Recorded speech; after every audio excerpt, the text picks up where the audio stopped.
औज़ुबिल्लाहिमिनश्शैतानिर्रजीम बिस्मिल्लाहिर्रहमानिर्रहीम अस्सलाम वालेकुम। प्यारा दोस्तों, साथियों, ॾिसंदड़ो ॿुधंदड़ो सभिनि दोस्तनि खे सिक भरो सलाम हुजे। दोस्तों, हिकु नओं कहाणी तव्हांजी ख़िदमत में पेश ख़िदमत आहे। दोस्तों, ही कहाणी आहे मखण जी माड़ी। कंहिं वक़्त जी ॻाल्हि आहे त हिकिड़ो बादशाह हूंदो हो। बादशाह त पाण लाइ पहिरियों कूड़ी दुनिया जो बादशाह हो। उन बादशाह जे असुल नाले जी ख़बर कोन्हे, पर उनखे रन मुरीद बादशाह चवंदा हुआ। रण मुरीद बादशाह उन जे करे हिनखे चवंदा हुआ कि हू पंहिंजे राणी जे चवण, पंहिंजे ज़ाल जे चवण ते हलंदो हो। उन बादशाह जंहिंजे राणी सां ॾाढो कुर्ब हूंदो, पंहिंजे राणी सां ॾाढो चाह कंदो, एतिरे क़दुरु राणी जेका बि अंगल कंदो बादशाह पूरी कंदो हो। अक्सर ज़ाल जे चवण ते बादशाह अजीब अजीब हरकतूं कंदो हो। हिकु ॾींहुं राणी महल जे मथे माड़ी मां हेठि ॾिसी रही हुई त हिन महल जे ॿाहिरां कुझु पैनू फ़क़ीर ॾिठा। राणी खे उन्हनि पैनू फ़क़ीरनि जे मुंहं में ख़ुशी साफ़ ॾिसण में आयो। राणी सोचण लॻो त उहे पैनू फ़क़ीर कीअं बग़ैर कंहिं ज़िम्मेवारी जे सुकून जी ज़िंदगी गुज़ारनि था। राणी जे दिलि में हिकु ॿारनि वारी ख़्यालु आयो, जेकॾहिं मां ई बादशाह सभु कुझु छॾे हिकु फ़क़ीर जी ज़िंदगी गुज़ारियूं त शायदि असांखे बि हक़ीक़ी सुकून मिली सघे। राणी जी दिलि में उहा ख़्यालु वेही रहियो। राति जो राणी बादशाह जे साम्हूं अंगल पेश कयो, पंहिंजो अजीब ख़्यालु बादशाह सां बयानु कयो। बादशाह सलामत, मूंखे महल जी ज़िंदगी मां आज़ादी घुरिजे। मां चाहियां त तूं ऐं मां कुझु ॾींहं लाइ बादशाही छॾे फ़क़ीरनि जी इहा ज़िंदगी गुज़ारियूं, जीअं फ़क़ीरनि वारी ज़िंदगी जो लुत्फ़ अंदाज़ हासिलु कयूं। बादशाह हैरान थी राणी जी ॻाल्हि ॿुधी राणी खे चई तूं ॼाणी थी तूं छा चई रही आहीं?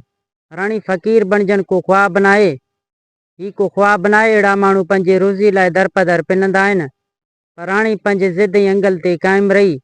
राणी चयो, बादशाह सलामत, मूं फ़ैसिलो करे छॾियो आहे ऐं मूंखे यकीन आहे त हीअ ज़िंदगी असांखे उहा सुकून ॾींदी जंहिंजी असांखे तलाश आहे।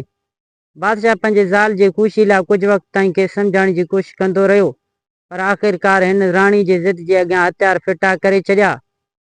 बादशाह पंहिंजे वज़ीरनि ऐं वेझनि दोस्तनि खे घुराए ऐलान कयो, हू कुझु वक़्त लाइ पंहिंजी बादशाही छॾण वारो आहे त जीअं राणी जी ख़्वाहिश पूरी करे सघां। हिकु वज़ीर खे बादशाही हुकूमत जूं ज़िम्मेवारियूं ॾिनियूं वियूं। वज़ीरनि नौकरनि चाकरनि घणी कोशिशि कई बादशाह खे रोकण जी। बादशाह पंहिंजे राणी जे ज़िद में अची चुको। ईअं बादशाही राणी पंहिंजे महल छॾे ॾिनी। महल जा शाही कपिड़ा लाइ आम माण्हुनि वांगुरु सादा कपिड़ा पाता ऐं शहर जे घटनि में फ़क़ीरनि जी इहा ज़िंदगी गुज़ारण जो सफ़र शुरू कयो। शुरूआती ॾींहं में राणी खे हीउ नओं तजुर्बो तमामु दिलचस्प लॻो। उहा हर जॻह घुमंदी, माण्हुनि सां मिलंदी ऐं सादी ज़िंदगी मां ख़ूब मज़ो वरिती। राणी पाण खे हिकु नई दुनिया में मस कंदी हुई, जिते का बि शाही ज़िम्मेवारी न हुई, न ई दरबारी रस्मनि जूं पाबंदियूं। जीअं जीअं ॾींहं गुज़रंदा विया मुश्किलातुनि जा कारा बादल मथे अचण लॻा। बुख ऐं उञण ॿिन्हिनि खे थकाए छॾियो। राणी, जेका कंहिं महल में दुनिया जा बहितरीन खाधा खाईंदी हुई, हाणे सुकल मानी जे टुकरनि लाइ मोहताज थी वई। माण्हू हुननि खे फ़क़ीर सम्झे नज़रअंदाज़ कंदा हुआ ऐं राति जे घटनि ते सुम्हण ॿिन्हिनि लाइ अज़ाब बणिजी वियो। नेठि कुझु ॾींहंनि में राणी बेज़ार थी महल मोटी आया। हिकिड़े दफ़े राणी साणुसि मखण जी माड़ी ठाहे ॾियण जी अंगल कयो। बादशाह हैरान थी राणी खे चई, एतिरो मखण किथां ईंदो जो माड़ी ठही सघे? तॾहिं राणी चयसि, बादशाह सलामत, तूं बि को चरियो आहीं? एतिरो सारो तुंहिंजो मुल्क, उन में एतिरा भाॻिया। रुगो हुकुम कर, उहे सभु अची हिते गॾु थियनि, पोइ हुकुम ॾियनि। भाॻियुनि खे हुकुम ॾे, तव्हां वटि जेको मखण रोज़ थिए सो रोज़ानो पहुचाए ॾियो। जेको भाॻियो सॾ ते न अचे तंहिंखे फाही चाढ़े छॾ। ॿिए ॾींहुं बादशाह राणी जे चवण मूजिबि हुकुम कयो। सभु भाॻिया पाण छॾे अची शहर में गॾु थिया। बादशाह उन्हनि खे हुकुम कयो, अव्हां वटि जेतिरो मखण थिए सो मूंखे हाणे ॾींदा कयो। ॿिए ॾींहुं वरी संदसि मुल्क में जेकी कारीगर हुआ तन खे घुराए हुकुम कयईं। बादशाह उन्हनि खे हुकुम कयो, मूंखे मखण जी माड़ी ठाराइणी आहे, तंहिं करे पंहिंजा कमकारियूं छॾे अॻु में अची मूंखे उहो कमु करे ॾियो।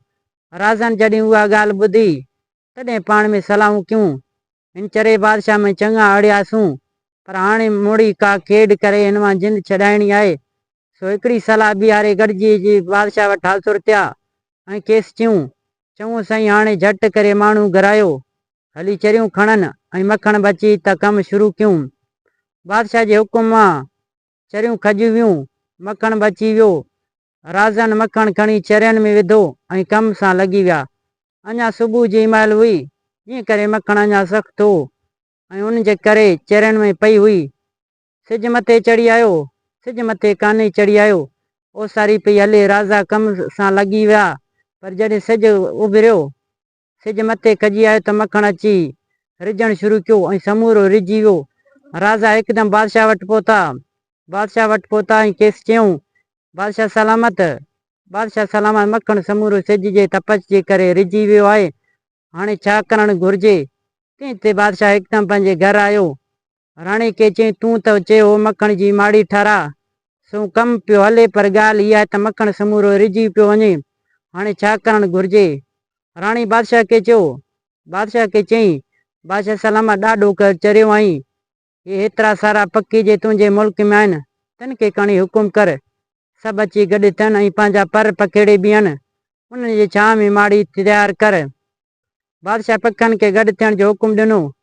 पखी पखी जी ज़ात अची गॾु थी, हिननि खे बादशाह छांव करे बीहण जो हुकुम ॾिनो। ॿिया सभु बादशाह जे सॾ ते आया, पर हिकिड़ो मुसड़ो पखी कोन आयो। ॿिए ॾींहुं मुसड़ो बि अची पहुतो।